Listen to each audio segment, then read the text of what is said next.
छात्र का भविष्य ये गलत सिस्टम के कारण खराब हुआ है। सिस्टम कौन सुधारे? सिस्टम सरकार के अधीन में है, सरकार उस पर रिफॉर्म करना चाहिए। पहली चीज है कि जेएसएससी और जेपीसी में भ्रष्ट पदाधिकारी बैठे हुए हैं।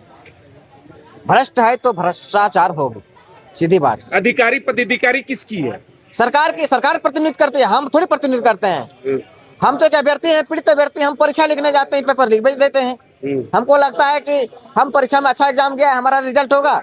देख रहे हैं कि पैसा वाला ना, जो अमीर बाप के नालायक बच्चे हैं उसको नौकरियां मिल रही है। तो हम क्या कर सकते हैं? सिस्टम को इन लोग नहीं संभाल पाते हैं। तो भैया अगर नहीं जेपीसी जेएसएससी के द्वारा परीक्षा का आयोजन करा पाते हैं, केंद्र सरकार का अधीन कर दीजिए।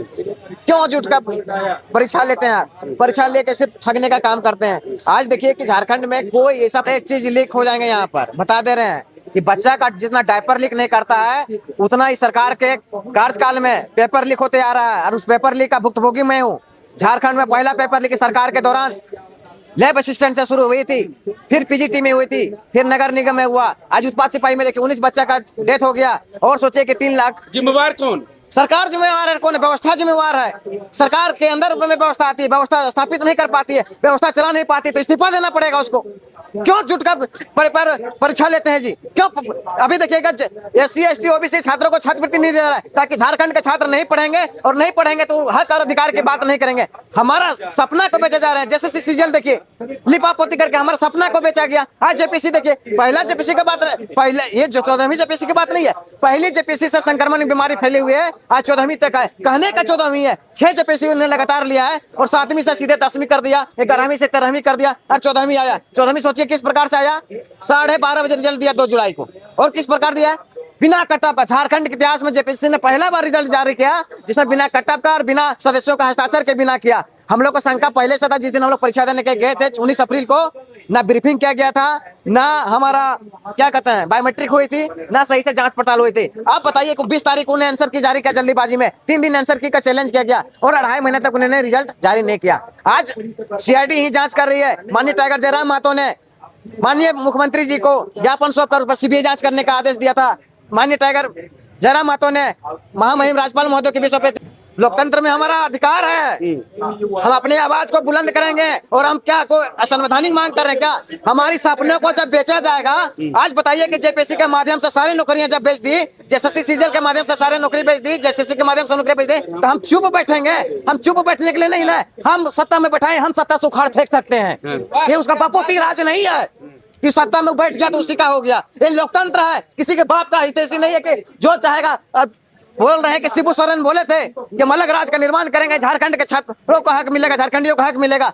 आज 26 साल के दौरान हमारा झारखंड में स्थानीय नियोजन नीति नहीं बन पाया। आज नौकरियां को बाहरी लोग 40% में नौकरियां को खरीद के बिक्री कर रहे हैं। आज सीडीपीओ की बहाली में देखिए 64 पद की बहाली आया था, 22 आरक्षित सीट में सिर्फ यूपी के लोगों को 18 सीट का नौकरी दिया गया। झारखंड लोग झाल बचाएंगे क्या? ऐसे तो अमीर बनते जा रहा है जिसके पास पैसा है। आज सोचिए कि एक पकड़ाया है जी, कौन सी करते हैं, सौरभ सुमन पकड़ाया है, बड़का गांव का साला बीज भंडार दुकान में काम करने वाला आदमी 1.25 लाख रुपया, 1.25 करोड़ रुपया देके वो जाके डीएसपी बनेगा। कल जांच करने जाएगा, जिसको मारना रहेगा मार देगा, पुलिस से मार देगा। वो सब आदमी क्या करेगा जी? वो सब बीज का क्वालिटी बता देगा कि पेस्टिसाइड्स क्या होता है, मैन्योर क्या होता है, हाउ टू यूज, कौन सा बीज कितना क्वालिटी होता है, कौन सा मौसम में करना है। चोर चुहाड़ लोग को बैठा देगा। मार्केटिंग मैनेजर को देखिए, मार्केटिंग मैनेजर 6 को नौकरी का, हम तो जानते थे वो झारखंड का पेपर लीक करता है, वो केंद्र का पेपर भी लीक कर दिया। वो बार का एग्जाम पास है, एसएससी जीडी का एग्जाम पास है, पीजीटी का फर्स्ट जो रैंकर है, साथ ही साथ आपका जैसे सीजीएल में नौकरी ले लिया है, एसीएफ पास कर गया, एफआरओ पास कर गया, जैसे जेपीएससी पास कर गया, सब एग्जाम वही पास कर गया भैया। वो एल्बर्ट आइंस्टाइन है। उसे हम कहते हैं हेमंत सोरेन, उसको प्रखंड आपूर्ति पदाधिकारी बना के मत करिए, उसको रिसर्च सेंटर में भेजिए, उसको रिसर्च सेंटर में भेजिए। वो बहुत ब्रिलियंट आदमी है। हम लोग इतना पढ़ के हम लोग लगता है कुछ नहीं कर पाएंगे, वो बहुत ब्रिलियंट आदमी है, उसको रिसर्च सेंटर भेजिए, वो सब एग्जाम पास कर जाता है। सबसे पहले तो मैं जोहार बोलूँगी। जिस तरीके से स्टूडेंट का लड़ाई, छात्रों की लड़ाई के लिए डे फर्स्ट से यहाँ पे लोग लगे हुए थे बापू वाटिका से, उसके बाद मशाल जुलूस निकला, और उसके बाद जब यहाँ मंच बना जयपाल सिंह स्टेडियम में, उसके बाद क्या हुआ क्या नहीं हुआ ये हम लोगों को नहीं पता था, क्योंकि हम लोग उस समय यहाँ पर मौजूद नहीं थे।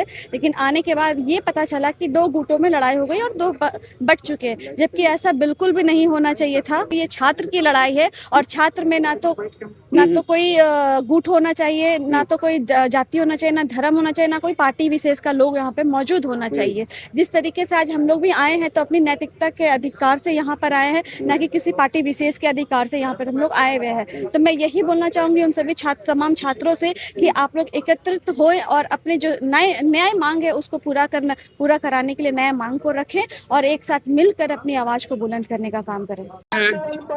देखिए, सबसे पहले मेरा कहना क्या है कि अगर ये आंदोलन है तो कोई जरूरी नहीं है कि छात्र का आंदोलन हो तो छात्र ही आए। चंपारण में सत्याग्रह करने गए महात्मा गांधी, क्या महात्मा गांधी किसान थे? अहमदाबाद में गए थे, क्या महात्मा गांधी मजदूर थे?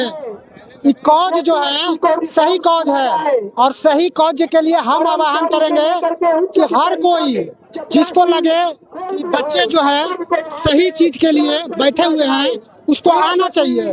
बस हम आए हैं अपना एक समर्थन के रूप में, एक मजबूती देने के रूप में। और देखिए झारखंड में हो क्या रहा है, नेता और मंत्री का बेटा पास, अब विद्यार्थी और वो भी छोड़िए टॉपर बैठे उदास। यही बात झारखंड में हो रहा है। एक कंपनी है TDPL, ब्लैक लिस्टेड कंपनी है। आप किसी ब्लैक लिस्टेड कंपनी को एग्जाम कंडक्ट कराने दे रहे हैं, ठीक है? Black listed company exam conduct करा रहा है तो ब्लैक लिस्टेड गलत आदमी को आप रखे हैं तो पैसा तो लिए होंगे ना, पैसा वसूल रहा है इस विद्यार्थी से। और जो बन रहा है अधिकारी वो जाके पैसा वसूल रहा है रोड पर। तो हर जनता का मूल कर्तव्य बनता है कि आके इसका समर्थन करे। बाहर का आदमी को नौकरी दे रहा है, काहे? बाहर का ब्लैक लिस्टेड कंपनी को ला रहे हैं, वो बाहर का एजेंट खोज रहा है। अब यहाँ का आदिवासी मूल निवासी क्या करेगा? अपना किडनी और लीवर बेच के 80 लाख देगा?